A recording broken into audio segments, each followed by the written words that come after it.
Queridos, nós estamos em Jonas, no capítulo 1. É uma série que nós começamos mês passado. E o tema geral da narrativa do livro de Jonas é esse que está aí na tela: a salvação pertence ao Senhor. Deus é soberano. E eu sei que a gente fala isso muito. A gente até canta sobre isso, não é verdade? Tu és soberano. Mas muitas vezes nós só falamos da boca para fora.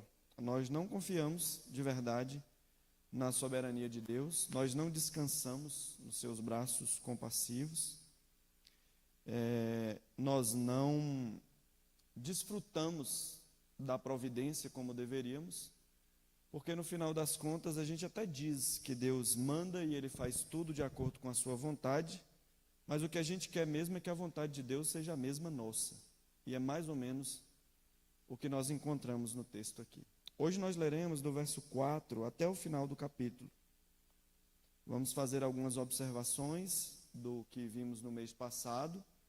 Depois vamos entrar no texto, aquela velha história de sempre. Vamos entender o texto e no final nós vamos procurar entender como esse texto, mesmo depois de tantos séculos de distância, continua relevante para nós. Nós que às vezes ouvimos e decidimos, porque a gente quer, a gente decide não obedecer ao Senhor. A palavra de Deus diz assim, a partir do verso 4. O Senhor, porém, fez soprar um forte vento sobre o mar e caiu uma tempestade tão violenta que o barco ameaçava arrebentar-se. Todos os marinheiros ficaram com medo e cada um clamava ao seu próprio Deus. E atiraram as cargas ao mar para tornar o navio mais leve. Enquanto isso, Jonas, que tinha descido ao porão e se deitara, dormia profundamente. O capitão dirigiu-se a ele e disse: Como você pode ficar aí dormindo? Levante-se e clama ao seu Deus. Talvez ele tenha piedade de nós e não morramos. Então os marinheiros combinaram entre si: vamos lançar sortes para descobrir quem é o responsável por esta desgraça que se abateu sobre nós. Lançaram sortes e a sorte caiu sobre Jonas. Por isso lhe perguntaram: diga-nos, quem é o responsável por esta calamidade? Qual é a sua profissão? De onde você vem? Qual é a sua terra? A que povo você pertence? Ele respondeu: eu sou hebreu, adorador do Senhor, o Deus dos céus, que fez o mar e a terra. Então os homens ficaram apavorados e perguntaram: o que foi que você fez? Pois sabiam que Jonas estava fugindo do Senhor, porque ele já lhes havia dito. Visto que o mar estava cada vez mais agitado, eles lhe perguntaram: o que devemos fazer com você para que o mar se acalme? Respondeu ele: peguem-me e joguem-me ao mar, e ele se acalmará, pois eu sei que é por minha causa que esta violenta tempestade caiu sobre vocês. Ao invés disso, os homens se esforçaram ao máximo para remar de volta à terra, mas não conseguiram, porque o mar tinha ficado ainda mais violento. E eles então clamaram ao Senhor: Senhor, nós suplicamos, não nos deixes morrer por tirarmos a vida deste homem.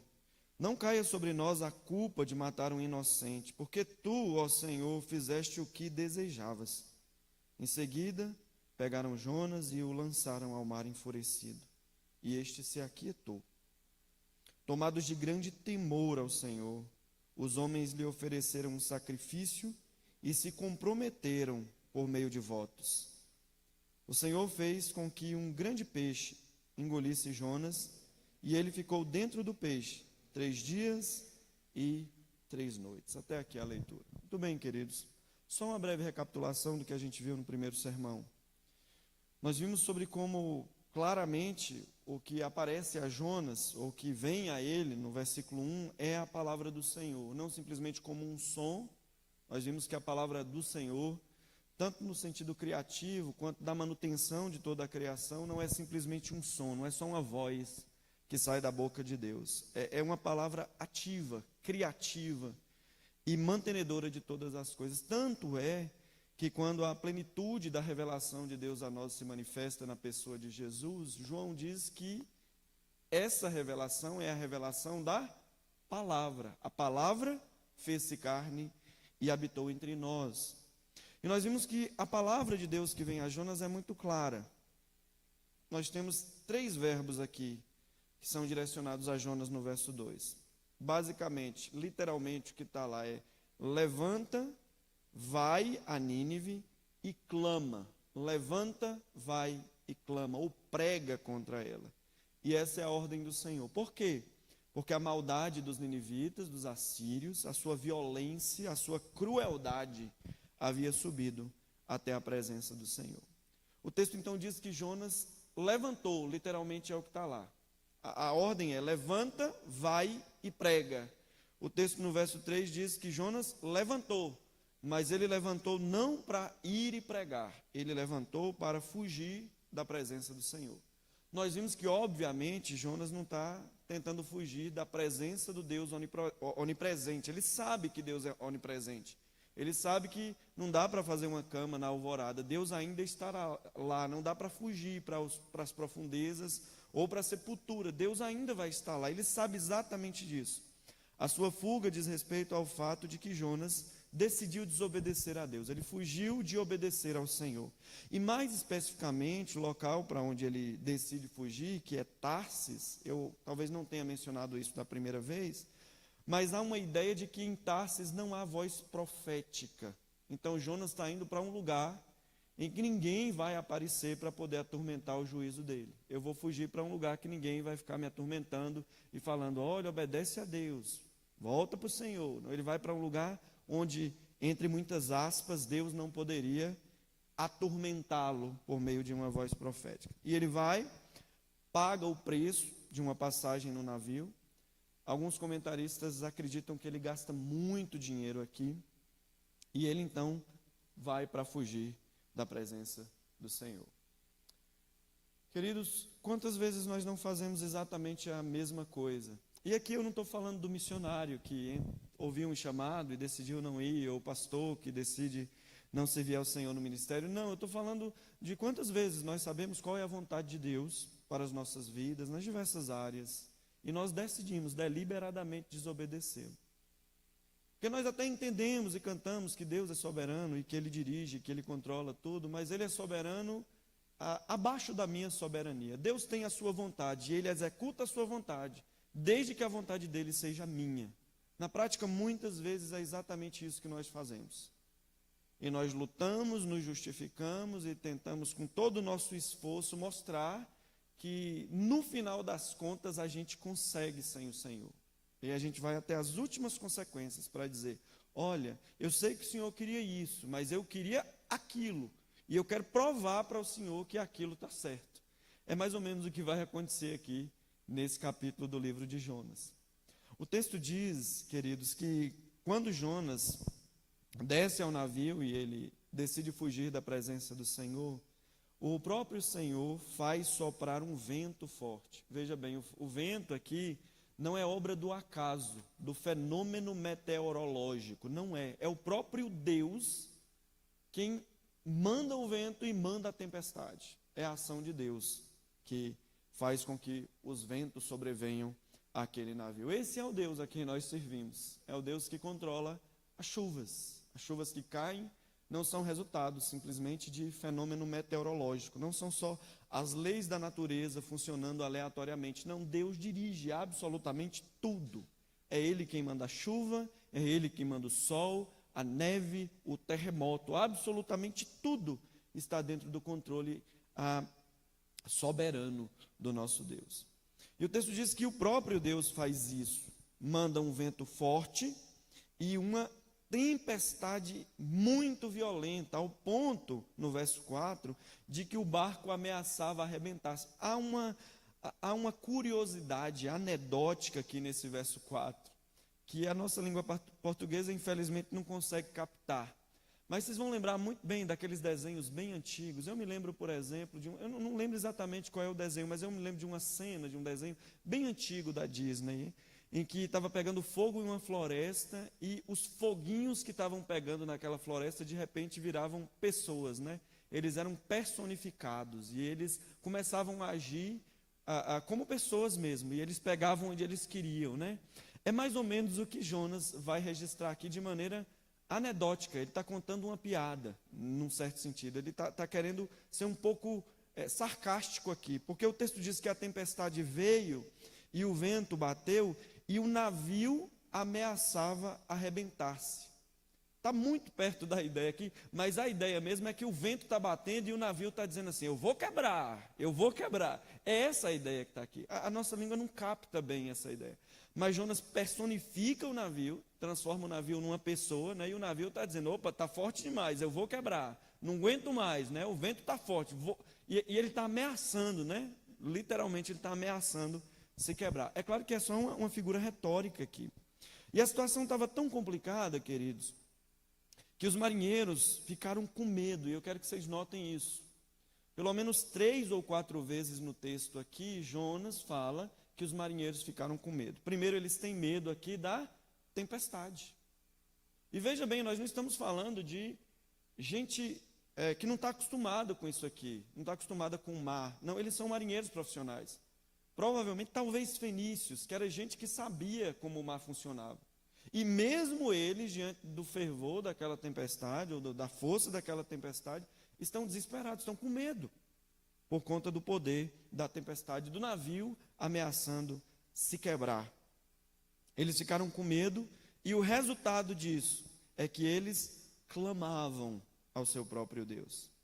Aí vem, no final do verso 4, no 5, desculpem, o registro de que a situação estava tão complicada que eles começaram a aliviar as cargas do navio, para ver se o navio ficava mais leve, para ver se o mar se apaziguava, para ver se eles conseguiam remar com mais força e chegar logo à costa e se livrar daquela tempestade.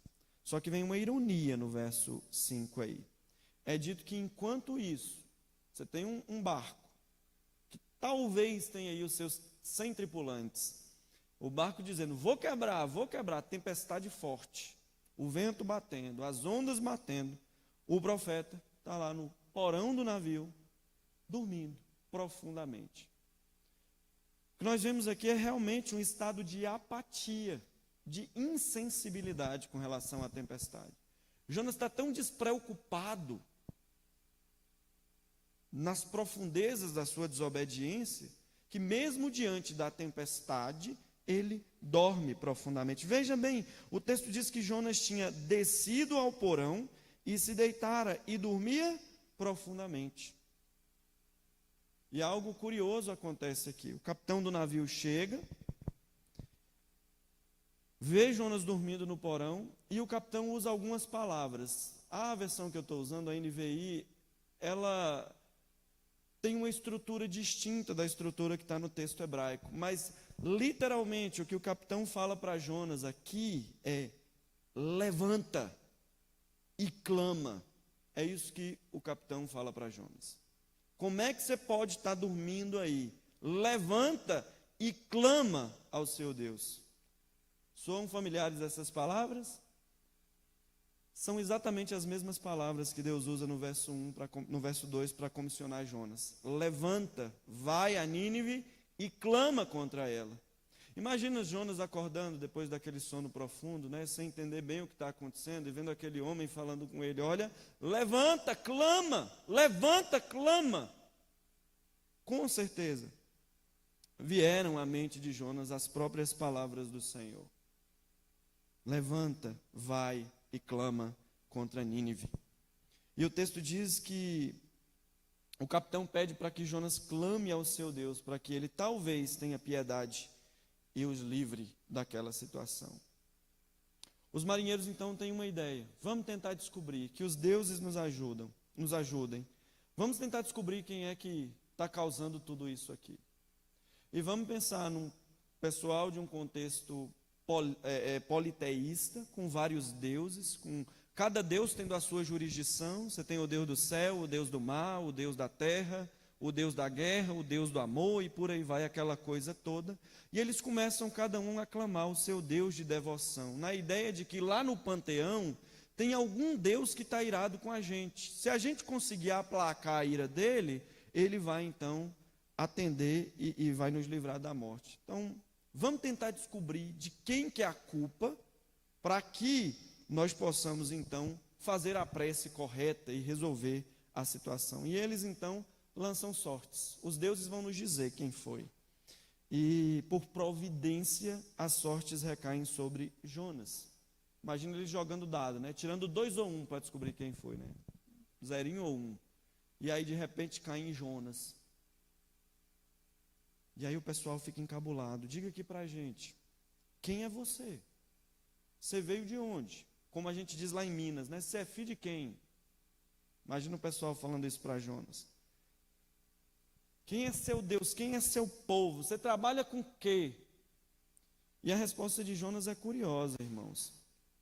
A resposta de Jonas começa no caminho inverso, porque eles terminam perguntando quem é o povo.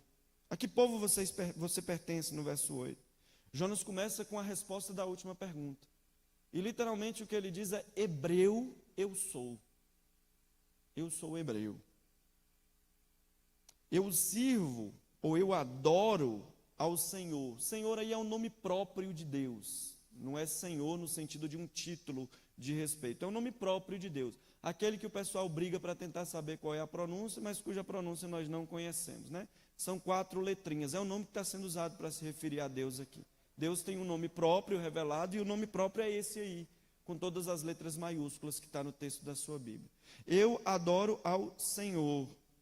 E olha como Jonas apresenta o Senhor. Ele apresenta como o Deus dos céus, no sentido de que ele está acima de tudo, e veja bem, ele vê tudo, ele controla tudo, ele dirige a tempestade, os ventos e a chuva, e ele é também o Deus que fez o mar e a terra.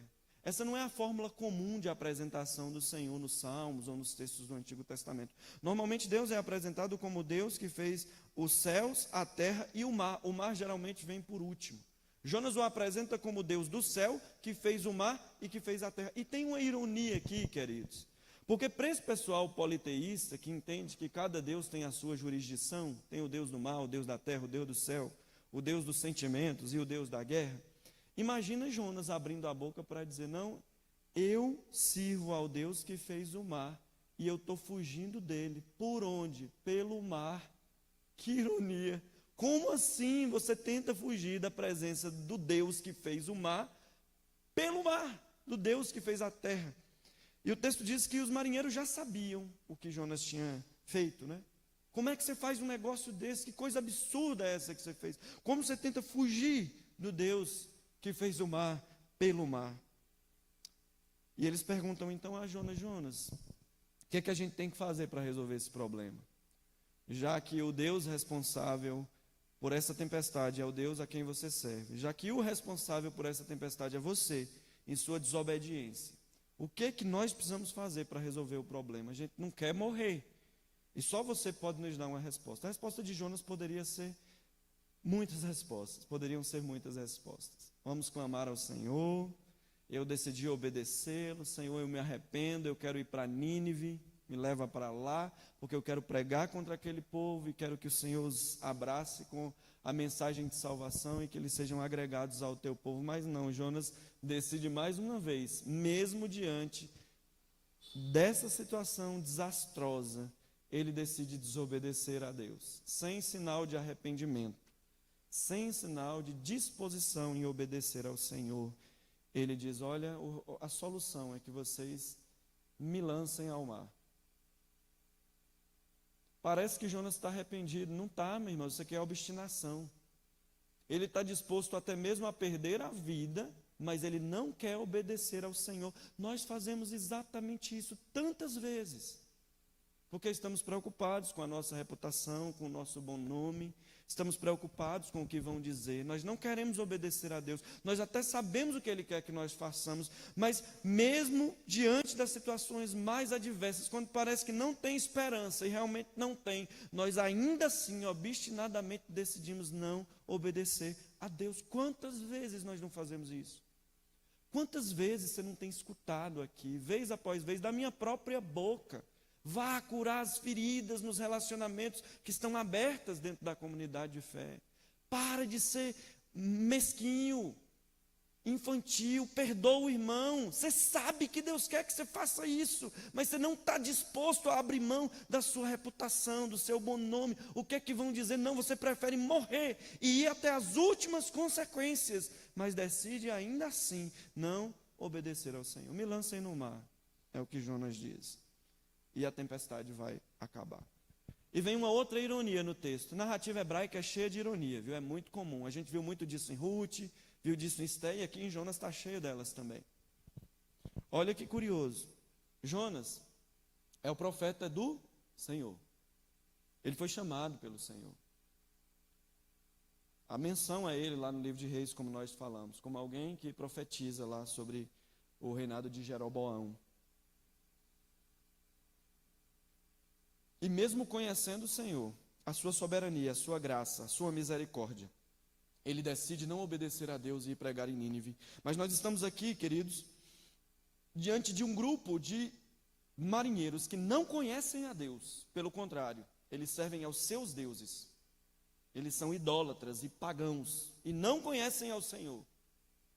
Mas eles se demonstram muito mais prudentes do que Jonas, porque ao invés de lançá-lo ao mar imediatamente para livrar a cara deles, o pescoço deles, eles decidem tentar um pouquinho mais, e eles tentam remar, eles tentam de todo jeito, os pagãos, que não conhecem a Deus. Queridos, às vezes eu olho para a comunidade de fé e eu fico envergonhado com tanta coisa, eu sei que a gente é o povo de Deus, eu sei que vocês são o povo de Deus e eu também. E eu não estou falando isso no sentido vocês, estou falando nós. Eu olho para nós. Eu tenho vergonha do que eu vejo muitas vezes. A gente tem uma profissão de fé ortodoxa, a gente conhece o Senhor, a gente cresceu na igreja, foi apresentado no 8º dia, a gente foi batizado, olha que coisa.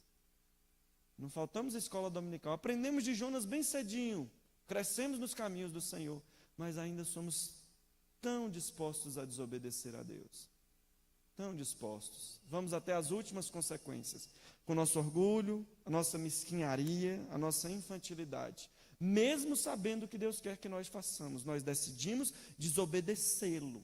Deliberadamente, obstinadamente. E às vezes eu olho lá para fora e, como diz o texto, né, os filhos das trevas, muitas vezes, são até mais prudentes do que os filhos da luz. E é exatamente o que está acontecendo aqui.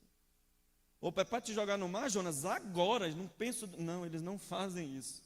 Eles não querem ser responsáveis pelo derramamento de sangue inocente. Ao passo de que Jonas, sabendo que havia uma mensagem para salvar os ninivitas, ele decide deliberadamente, obstinadamente, não ir lá pregar essa mensagem. Ele quer que eles morram. Ele quer que eles padeçam o justo juízo de Deus. Mas os marinheiros não. E até uma certa inconsistência na postura de Jonas aqui. Porque parece que ele está preocupado com os marinheiros que são inocentes. Mas eles não se preocupam com os ninivitas, sobre quem nós temos... Ele não se preocupa com os ninivitas, sobre quem nós temos informação, no capítulo 4, que é gente que não sabe discernir nem entre a mão direita e a mão esquerda. Está perdida no pecado e está longe de Deus, e que só tem uma mensagem para salvar, e Jonas decide não ir anunciá-la. O texto diz que os marinheiros se esforçam, e eu quero chamar a atenção mais uma vez, e esta já é um verso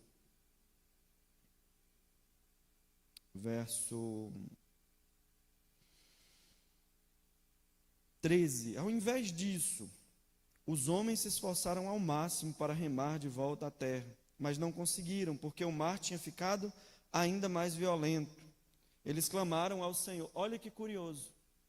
No início da narrativa, eles estão clamando cada um ao seu Deus. Agora, os marinheiros, que foram apresentados ao Deus de Jonas, estão orando ao Deus de Jonas. Olha, Senhor, e mais uma vez é o nome próprio de Deus aqui.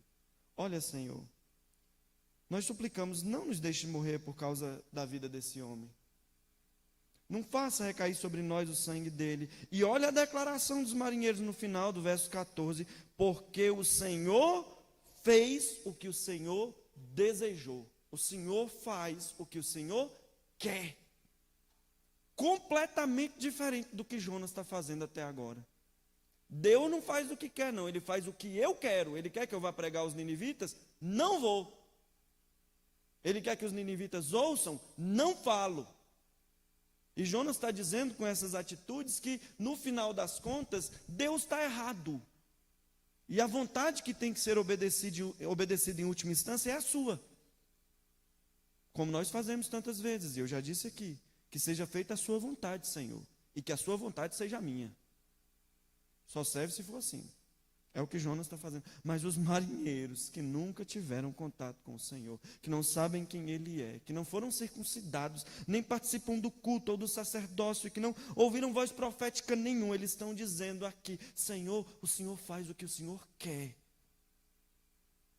O mar, o vento, a terra, os céus estão nas tuas mãos, e o profeta está nas tuas mãos também. Então não nos culpe pela morte dele.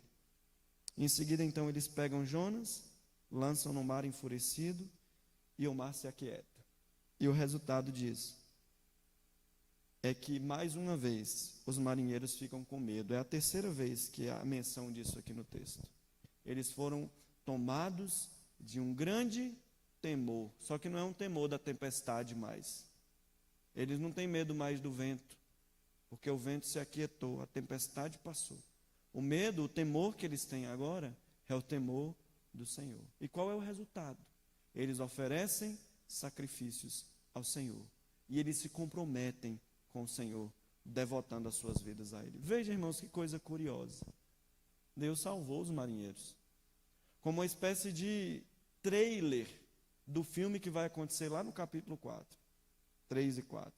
Como uma espécie de maquete da obra que vai acontecer daqui a pouco na história. Deus vai lá e salva um grupo de marinheiros que não conhecia, que estava longe dele, que eram idólatras e pagãos e prestavam culto a outros deuses.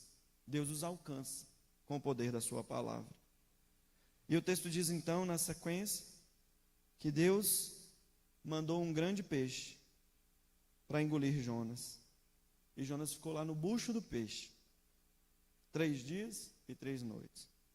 Duas coisas curiosas para as quais eu quero chamar a atenção aqui. Em primeiro lugar, queridos, nós podemos notar no texto, propositalmente, Jonas registrando a sua caminhada rumo ao declínio espiritual. Veja bem, isso não está aqui por acaso. Quando ele decide desobedecer a Deus, o texto diz, lá no iniciozinho, ele desceu para Jope.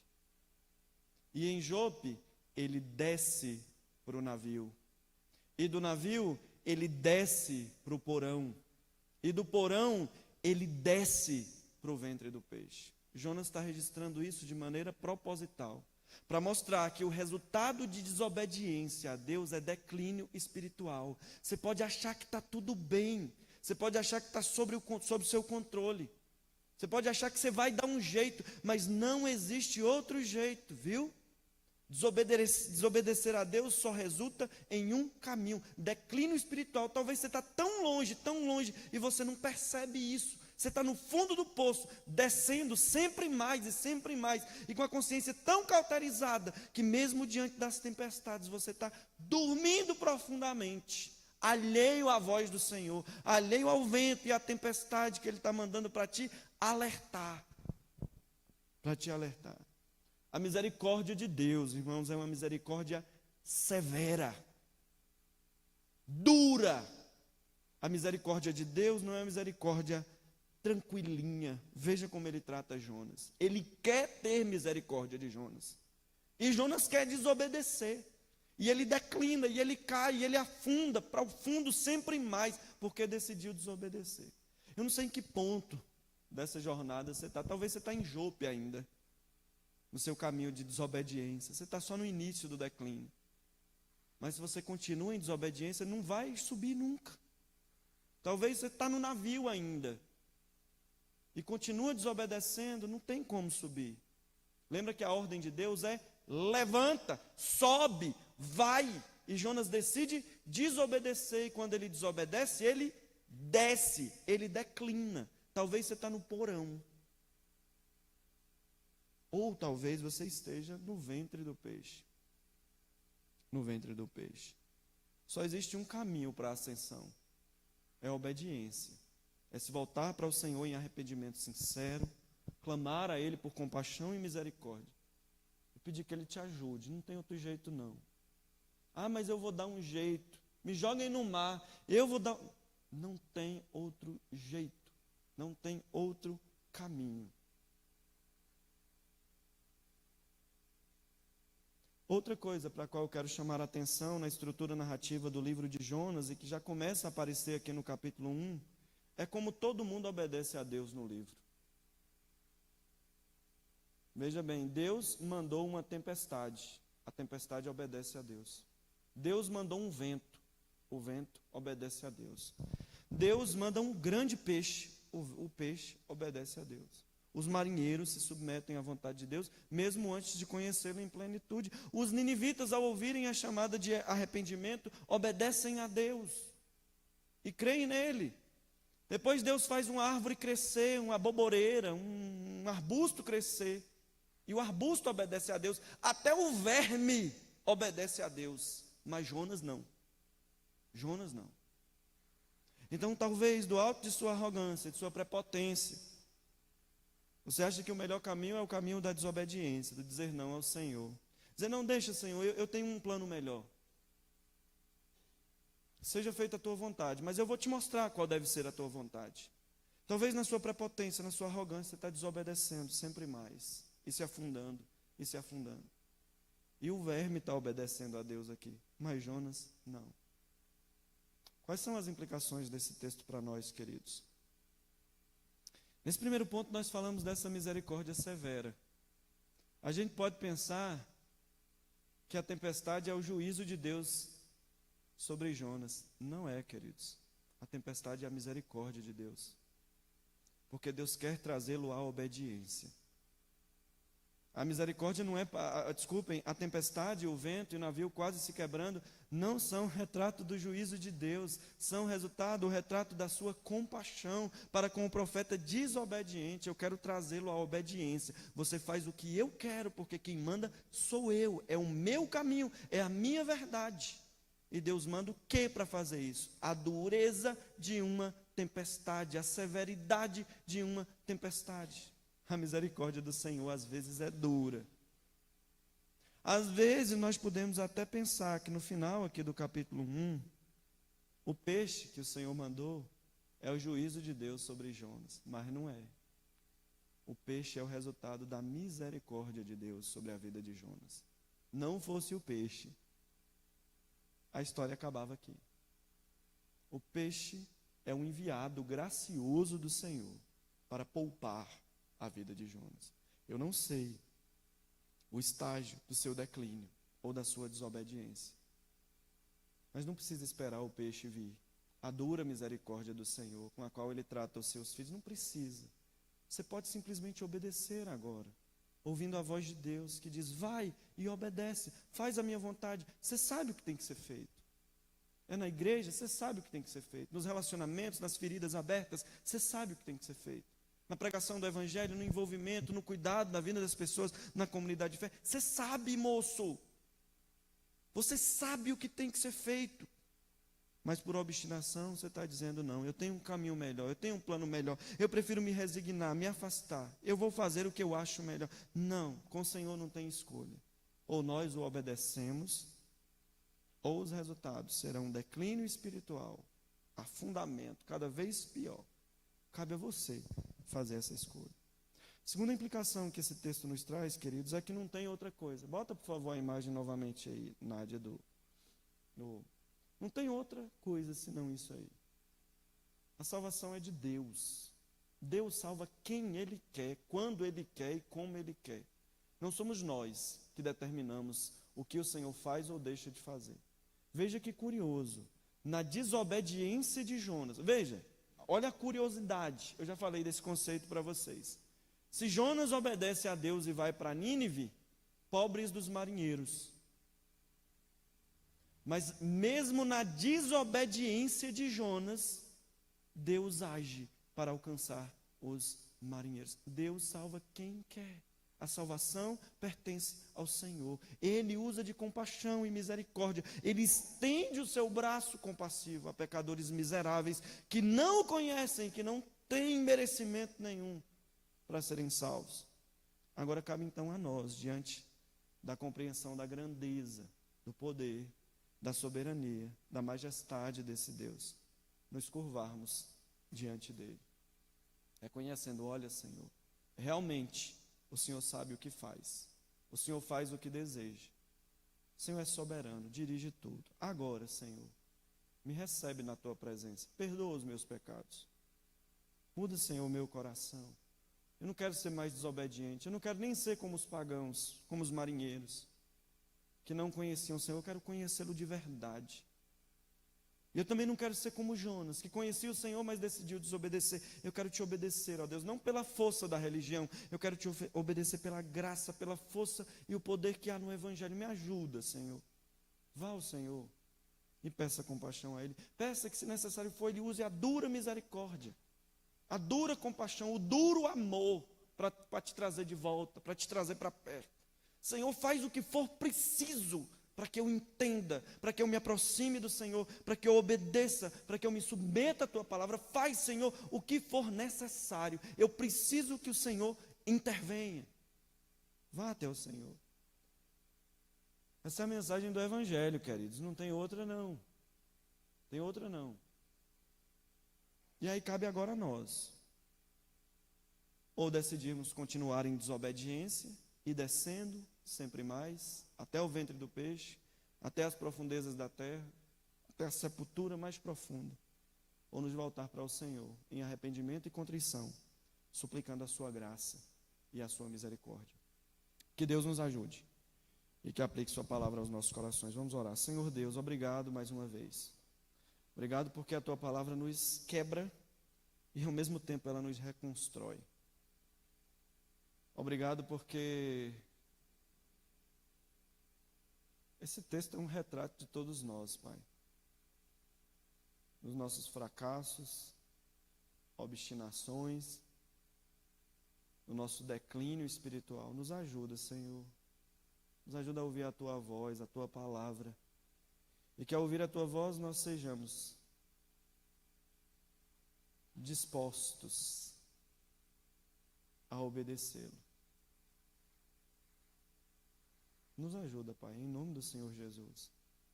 Ajuda-nos a olhar para a Tua grandeza, majestade, poder e entender que o Senhor faz o que o Senhor quer. Quem somos nós? Para que o Senhor se lembre de nós. Quem somos nós? Para que o Senhor nos visite. Nós não somos nada. Por isso nós só podemos nos achegar a Ti em completa contrição, suplicando a Tua graça e o Teu favor. Recebe-nos, Senhor, e coloca-nos no centro da Tua vontade, da Tua vontade, em nome do Senhor Jesus. Amém.